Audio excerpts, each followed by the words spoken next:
This contract is fake! This contract is fake. Those 4 words sent an icy chill straight through the luxurious boardroom. A towering man in a sharp, tailored dark suit slammed his fist onto the mahogany table. The hotel executives flinched as papers scattered across the floor. The man was Dae-hyun Park, a notorious international kingpin attempting to transition his empire into legitimate enterprise. He stood up, buttoned his suit jacket, and stormed toward the double doors, his massive security team flanking him. A $1 billion merger was bleeding out on the floor. Vanessa Hull, the hotel's arrogant director of international operations, rushed into the path of the departing billionaire. "Please, Mr. Park, wait, let us fix this. Our legal team can review everything right now." Dae-hyun glared at her with eyes like flint. "You think I am a fool, Vanessa? I know a trap when I see one. Your people think because I am trying to go straight, I forgot how to spot a hustle. The deal is dead." As the room descended into total chaos, a quiet voice cut through the panic from the back of the room. "He is right, Ms. Hull. Page 42 of the asset schedule was swapped out at midnight." Everyone froze. Vanessa turned around, her face twisting in absolute rage as her eyes landed on Briana Davis, a young black woman in a faded, slightly oversized hotel housekeeping uniform. Briana was holding a spray bottle and a microfiber cloth, standing near a corner table. Vanessa crossed the room in 3 sharp steps, her heels clicking aggressively on the marble. "What did you just say? Look at your uniform. You clean toilets for a living. You think you understand international legalities? Get out of my sight before I have you arrested for breaching corporate security." But Briana did not back down. She did not even look at Vanessa. She walked right past her screaming boss, stood inches from the ruthless kingpin, and looked him dead in the eye. Breaking into flawless, unaccented Japanese, the private, preferred language Dae-hyun used with his inner circle to keep his most sensitive operations completely hidden from outsiders, Briana spoke in a low, commanding tone. "Kono kiyakusho wa nisimono disu, paku dihayan san. Kara wa arabatarosu to iu peppa kinpani o ryo shite. Anata no kaijo shirsan osashiosi yo to shite amesu. Damaser nai de kudasai." Dae-hyun froze. His hand stopped dead on the brass door handle. Slowly, deliberately, he turned around, his eyes locking onto the maid with an expression of sheer shock. The entire room stopped breathing. How did a humble cleaning lady possess an intellect so profound that she could spot a masterclass corporate trap missed by a room full of Ivy League lawyers? How did a 24-year-old black woman working on the south side of Chicago look past the masks of the corrupt corporate elite and speak the private language of an international syndicate with absolute perfection? They had looked at her uniform and assumed her mind was empty. They had looked at her background and assumed she was invisible. But they were about to realize that the most dangerous weapon in the room wasn't a firearm or a corporate title. It was the brilliant, underestimated mind of the woman they told to clean the floors. We will get to that exact jaw-dropping moment in just a few minutes. But if you are new here, welcome. Hit subscribe right now and turn on the bell. We drop a new story of hidden genius and ultimate justice every single week, and you don't want to miss what's coming.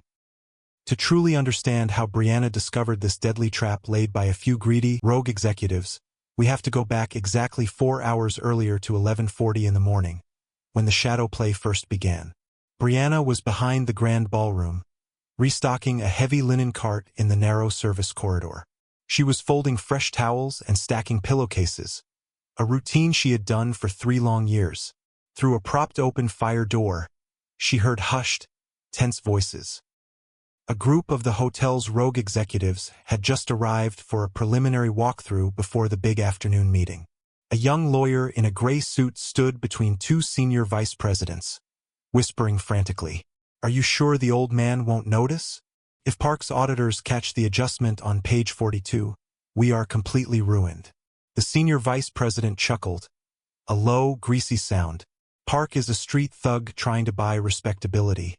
Raymond, he doesn't read the fine print. He trusts his advisors, and we bought his lead advisor off weeks ago. Just make sure the print run from last night replaces the original folders in the boardroom." $1 billion is on the table, and once he signs, his asset network belongs to us. Briana's hands stopped folding. Her eyes narrowed as she leaned slightly closer to the heavy door. She knew exactly what they were talking about.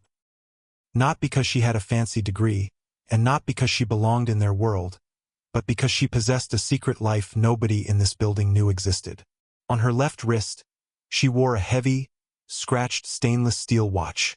It was far too large for her, but she never took it off.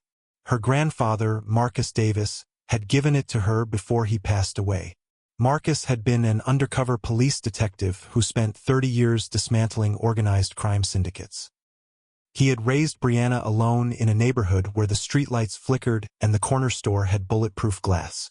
She gripped the handle of her cleaning cart, the cold metal pressing into her palm. She knew a crime was being committed. She knew these corrupt managers were walking a very dangerous man into a trap. But she also knew her reality. Who would listen to a maid? She picked up her heavy bottle of lavender linen spray, pushed her cart down the hallway, and kept her mouth shut. For now. By 12:15 it was time for her lunch break. Briana sat alone in the quietest corner of the employee break room, a small plastic thermos of rice and beans sitting on the table in front of her. She had her earbuds in, her eyes half closed, but she wasn't listening to popular music. On the cracked screen of her phone, a recorded lecture on international corporate fraud was playing at double speed. She pulled a battered notebook from her apron pocket. The cover was warped and swollen, held together by a thick rubber band that had been replaced a dozen times. If any of the executives saw it, they wouldn't have looked twice. But inside those pages lay something extraordinary. The notebook was filled with meticulous, handwritten notes tracking corporate law, shell company structures, and criminal finance typologies. For 5 years, Briana had spent every free hour at the Chicago Public Library, using the free internet and borrowed textbooks to educate herself. She had an obsession with the puzzle of legal systems and had even completely mastered Japanese and Korean by analyzing international maritime trade documents. Nobody at the luxury hotel knew this notebook existed. Nobody had ever asked. Briana finished her lunch, tucked her notebook safely back into her apron, and clocked back in for the afternoon shift. She took the service elevator to the 14th floor to handle the VIP suites. She knocked twice on the door of suite 1408. Hearing no answer, she swiped her key card and stepped inside to turn down the bed. On the desk, beside an empty espresso cup, was a handwritten document left behind by the guest, a European legal consultant who had arrived the previous night. The note was written in highly complex legal French, requesting a specific courier service for a set of sealed addendums. Briana picked up the tray, her eyes glancing over the note. She read it in 3 seconds without a single pause or confusion. She pulled the hotel notepad from the desk drawer, uncapped a pen, and wrote a reply in flawless, elegant French, adjusting the courier schedule according to the hotel's strict internal security protocols. She signed it simply with her employee number, 42, and left it on the desk. She didn't know that someone was watching her. Diane Prescott, a floor supervisor who had been at the hotel for 23 years, was walking past the open door of suite 1408. Diane stopped in her tracks, her lips parting slightly as she watched Briana write the fluent message without a single hesitation. Diane didn't say a word. She just watched for 3 seconds before stepping back into the shadows as Briana pushed her cart out into the hallway. The corridor smelled of heavy chemical disinfectant and expensive floral arrangements. Every time Briana took a step, her cheap shoes, which she had repaired twice with industrial glue, squeaked softly against the thick carpet. The contrast was severe. The brilliance of her mind was trapped beneath the poverty of her shoes. For floors below, the trap was closing. Daehyun Park's team had entered the building early, and the atmosphere in the private lounge was thick with tension. Briana was assigned to wipe down the glass coffee tables in the lobby adjacent to the lounge. Through the glass partition, she noticed a younger member of Daehyun's delegation pacing back and forth, a phone pressed tightly to his ear. He was speaking in a hushed, panicked whisper in Japanese. "The numbers are moving, boss. I am looking at the preliminary sheets they handed us in the lobby, and the valuation doesn't match the Zurich audit. Something is wrong with the corporate identity of the purchasing partner. Feels like a setup. Briana's hand slowed down on the glass table. She wiped the same spot over and over, her mind racing. The conversation confirmed everything she had overheard in the service corridor. The rogue executives weren't just making a mistake. They were actively executing a fraud, using a fake contract to strip the Park family of their legitimate assets. Suddenly, the young associate hung up his phone and turned around, bumping directly into Briana's cleaning cart. A stack of directories slid to the floor. The man snapped in English, his face flushed with stress. "Watch where you are going." Briana knelt down calmly to pick up the papers. She looked up at him and spoke in a low, even tone, switching seamlessly to his native Japanese. "Churahai no kansa o kakunin suru nara. Kaijo hasho no dai senkeo o might kudasai. Torakubango no saisho no kita jie nukit amesu." The associate froze, staring down at her in absolute disbelief. "What did you just say?"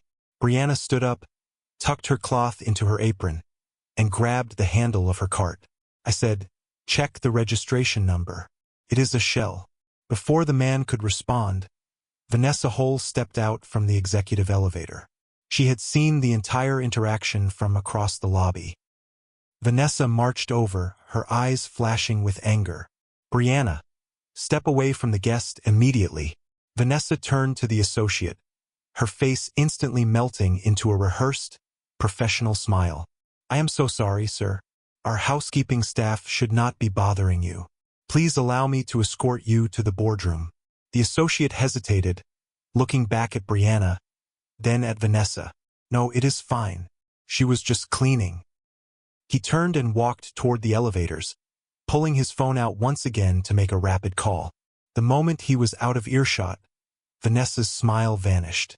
She grabbed Briana by the arm and pulled her behind a marble pillar, out of sight of the main lobby. "What the hell do you think you are doing?" Vanessa's voice was a harsh, venomous whisper. "Are you trying to ruin this company? You do not speak to VIP guests. You do not offer your uneducated commentary on anything in this hotel." Briana pulled her arm back, keeping her voice steady. "Ms. Hole, there is an issue with the contract documentation for the Park Group. The registration numbers are fraudulent. A few people on our legal team are altering the sheets." Vanessa let out a sharp, mocking laugh. "Fraudulent? You are a maid, Briana. You fold sheets and scrub porcelain. You don't know the first thing about corporate finance or legal contracts. Let me make something incredibly clear to you. If I see you near a member of that delegation again, or if you open your mouth to anyone above the 4th floor, I will personally ensure you are fired, blacklisted, and thrown out into the street. Do you understand me?" Briana looked at the floor, her jaw tight. "Yes, ma'am. Get back to the service elevator. Now." Vanessa smoothed her designer blazer and walked away without looking back. Briana stood behind the pillar for a long moment, her heart hammering against her ribs. She took the service elevator down to the basement break room. Her hands were shaking as she pulled out her grandfather's watch, staring at the scratched glass face. She remembered his words. "The numbers never lie, Briana. People will try to make you feel small so you don't see what they are stealing." She opened her notebook to page 34. Tucked inside was a formal rejection letter from the hotel's Human Resources Department from a year ago. She had applied for an entry-level clerk position in the Risk Management Department. The rejection, signed by Vanessa Hole, read, "This role requires a professional communication background and an accredited degree. The applicant's current profile is restricted to manual services." Briana stared at the words. She picked up a pen and wrote a small sentence at the bottom of the page. Maybe they are right. Just then, the door to the break room opened. Diane Prescott walked in, holding a clipboard. She looked at Briana's red eyes and then at the notebook on the table. Diane sat down across from her, her voice unusually soft.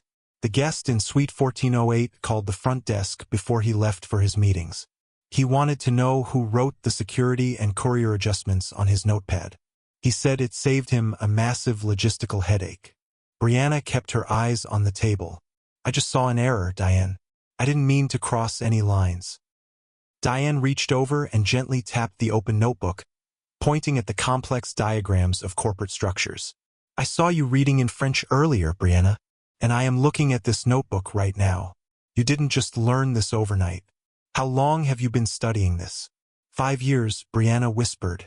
Every night after my shift. My grandfather taught me the basics, and I did the rest at the library. But Ms. Hole just told me that if I open my mouth again, she will destroy my career. Diane leaned forward, her expression turning fierce. Vanessa Hole is an empty suit who is terrified of anyone with actual talent. I have been at this hotel for 23 years, Briana. I know the general manager, Gerald Crawford. He is a good man, and he actually cares about the integrity of this business. The park deal is a trap, isn't it? That is what you found. Briana nodded slowly. A rogue faction of our executives is using a fraudulent corporate identity to seize Park's legitimate assets the moment the ink dries. It is a criminal setup. If he signs it, he loses everything. When he finds out, he will tear this hotel apart. Then you need to tell Mr. Crawford right now, Diane said, standing up. I can't, Briana said, her voice cracking. Vanessa will fire me. Diane placed her hand firmly on Briana's shoulder. Vanessa can fire you for speaking up, but if you stay silent, you fire yourself from your own dreams every single day. I am walking up to the 3rd floor right now, and you are coming with me. 2 minutes later, they were standing outside the general manager's office on the 3rd floor. Gerald Crawford's assistant stood up immediately, blocking the door. Mr. Crawford is preparing for the 2 o'clock executive session. He explicitly stated no interruptions. Diane stepped forward, her voice carrying the full weight of her 23 years of service. This is an absolute emergency regarding the park contract. I am vouching for this young woman personally. Let us through, or you will be explaining to the board why the deal collapsed. The assistant hesitated, looking at Diane's determined face, then at Briana's wrinkled uniform and the spray bottle still clipped to her apron. He stepped aside and opened the door. Gerald Crawford was sitting behind a massive oak desk, surrounded by high stacks of financial folders. He looked up, surprised to see a supervisor and a maid entering his room. Diane, what is the meaning of this? We are 5 minutes away from the most important signing in the hotel's history. Sir, Diane said, step aside and let Briana speak. You need to hear what she has to say. Gerald turned his gaze to Briana. He didn't call security. He didn't yell. He simply set his gold pen down and waited. Speak. Briana took a deep breath, stepped forward, and laid it out like a seasoned federal prosecutor. Mr. Crawford, a few rogue managers on your legal team have altered the asset schedule on page 42. They have substituted our legitimate hotel holding company with a fraudulent shell entity named Albatross Limited, registered in an offshore haven. They are attempting to illicitly seize Daehyun Park's legitimate transport networks under the guise of an operational merger. Park already suspects something is wrong. If he walks into that room and sees that contract, he will realize he is being hustled. Gerald's face went completely pale. He leaned forward, his eyes narrowing. That is a massive accusation, young lady. Do you have any proof? Briana pointed directly at the secondary file on his desk. Look at the registration prefix on the digital index in front of you. It reads 98. In international maritime law, that prefix indicates a blocked asset class under federal investigation. Raymond Tucker and his associates printed those sheets at midnight. Gerald rapidly typed into his laptop, his eyes scanning the corporate database. His hands began to shake as the reality hit him. The system confirmed every single word the maid had just uttered. A select few of his own executives were running a rogue criminal operation right under his nose, completely bypassing the company's knowledge. He closed his laptop, stood up, and looked Briana directly in the eyes. If I bring you into that boardroom in front of my investors, and in front of a man who controls an international syndicate, and your analysis is wrong, the fallout will be catastrophic. A $1 billion lawsuit will be attached to your name. Are you prepared to stand by your words? Briana didn't flinch. She didn't look at the floor. She looked Gerald Crawford straight in the eye. Yes, I am. Gerald turned to his desk, picked up his phone, and spoke into the receiver. Cancel the legal team's security access to the executive floor immediately. Tell security to detain Raymond Tucker. He looked back at Briana and Diane. Let's go. The meeting has started. They walked down the grand marble corridor leading to the main boardroom. The contrast in the hallway was loud. Gerald's polished leather shoes clicked sharp and steady against the stone, the sound of institutional authority. Beside him, Briana's glued soles squeaked softly with every single step, the sound of a worker who was never supposed to cross the threshold of power. Gerald kept his eyes fixed ahead as they walked. My mother cleaned rooms in a hotel in Pennsylvania for 22 years, Briana. She knew more about the real character of the guests than any manager sitting in an office. She always told me to watch the people who think they are invisible. Briana touched the stainless steel watch on her wrist. My grandfather told me that the people who clean the room always know what is hidden in the corners. Gerald didn't respond. He simply pushed open the heavy double doors of the grand boardroom. The room was freezing. Daehyun Park was standing at the head of the table, his face a mask of pure rage, as he threw the contract documents onto the mahogany wood. This contract is fake. Vanessa Hole was sweating, her professional composure completely shattered as she tried to salvage the moment. Mr. Park, please. There must be a clerical error. Daehyun began sliding his papers into his leather briefcase, his security guards moving into formation. The deal is dead. Vanessa, we are leaving. Gerald Crawford stepped into the room, with Briana standing right beside him. Vanessa shot to her feet, her chair scraping loudly against the wall. Gerald, what is the meaning of this? Why is this housekeeping girl in the boardroom? I gave her a direct order to stay away from this floor. Gerald ignored her entirely, his voice cutting through the room like a knife. Vanessa, sit down and shut up. The entire room fell into absolute silence.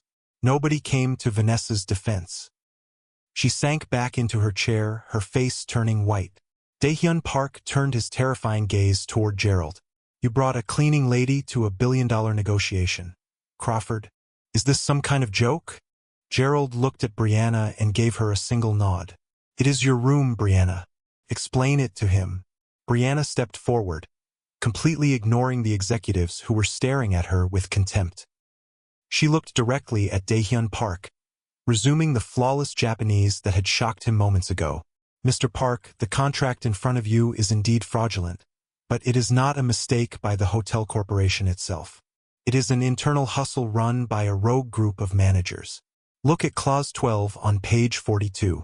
They have hidden the registration prefix 98 under a subheader for Albatross Limited.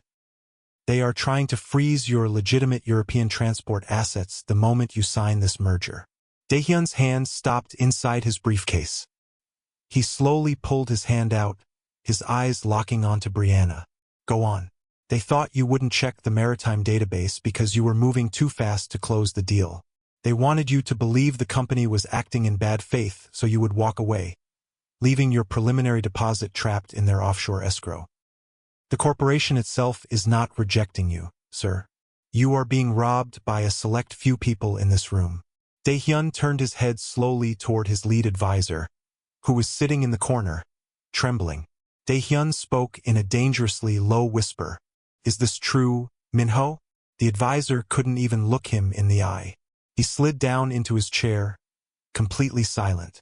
Daehyun looked back at Briana, his expression shifting from anger to a profound, chilling respect.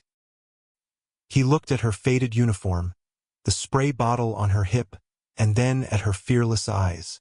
He closed his briefcase, set it aside, and sat back down in his leather chair.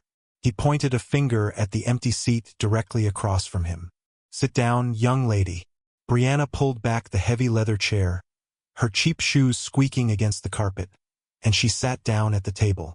For the next 45 minutes, Briana Davis served as the lead risk analyst and interpreter for the negotiation.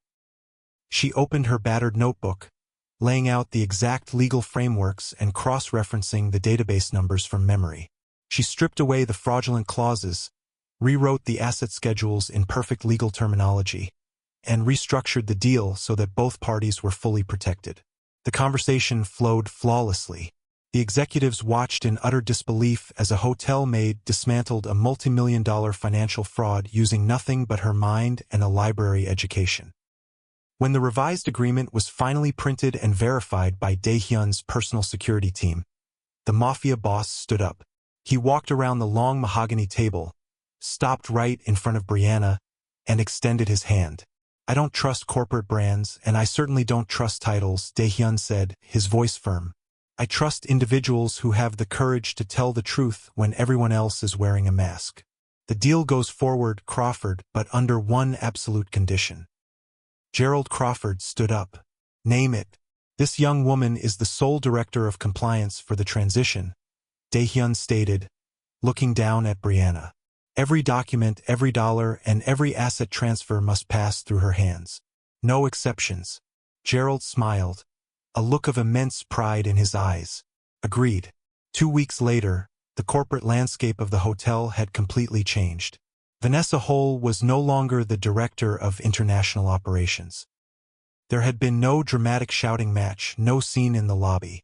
Because she was an accessory to the rogue legal team scheme, she had been quietly demoted to an administrative desk role at a small satellite office in the deep suburbs, working under fluorescent lights with no marble floors and no high-profile clients.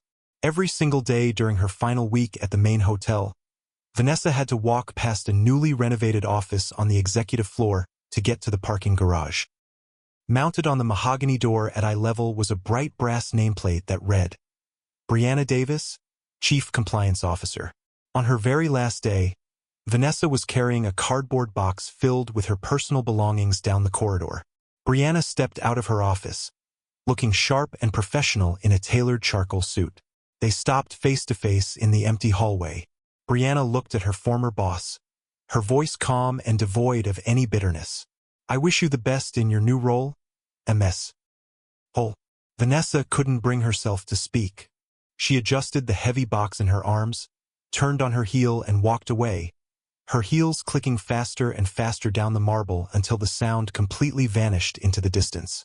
That evening, Briana sat alone in her new, spacious executive office overlooking the Chicago skyline. The room was quiet. She opened the bottom drawer of her desk and pulled out her old, battered notebook. She turned to page 34. She looked at the old rejection letter that had once defined her limits, and she looked at the small note she had written at the bottom. "Maybe they are right." Briana picked up a heavy black pen, drew a single, thick line straight through those words, and wrote a new line right underneath them. They were wrong.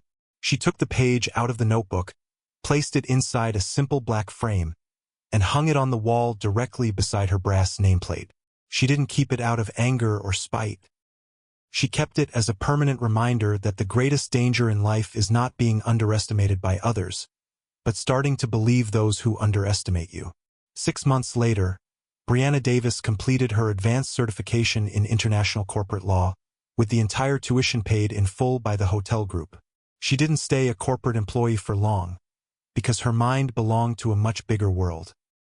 Backed by a massive venture capital fund provided by Daehyun Park's legitimate businesses, she launched her own firm, Marcus and Loretta Consulting, an elite corporate risk and compliance agency named after her grandfather and grandmother. And Diane Prescott, the supervisor who had refused to look away when everyone else ignored the maid in the hallway, was promoted to the position of Director of Guest Relations, sitting in the very office Vanessa Hull had once used to look down on the world. During her inaugural address to the hotel staff, Diane stood at the podium and spoke a single sentence that resonated through the entire building. "I did not discover Briana Davis. I was simply the first person who chose not to look away." This story is a powerful reminder for every person out there who feels invisible while performing manual labor, folding towels, or scanning groceries. Your current position is just a location. It is not your identity. Never stop building your mind in secret, even when nobody is clapping for you, because what you build in the dark will eventually lift you into the light. Speak your truth fearlessly, even when the room feels like it wasn't built for a person like you. If you have ever been counted out, or if you are currently working hard to build a dream that nobody else can see yet, leave a comment right below this video and tell us your story. Let us know what language, what skill, or what talent you are mastering in silence. Share this video with a friend who needs to be reminded of their own inner worth today, and don't forget to subscribe for our next incredible journey. Remember, your value does not depend on who is watching. It depends entirely on what you are building when nobody is looking.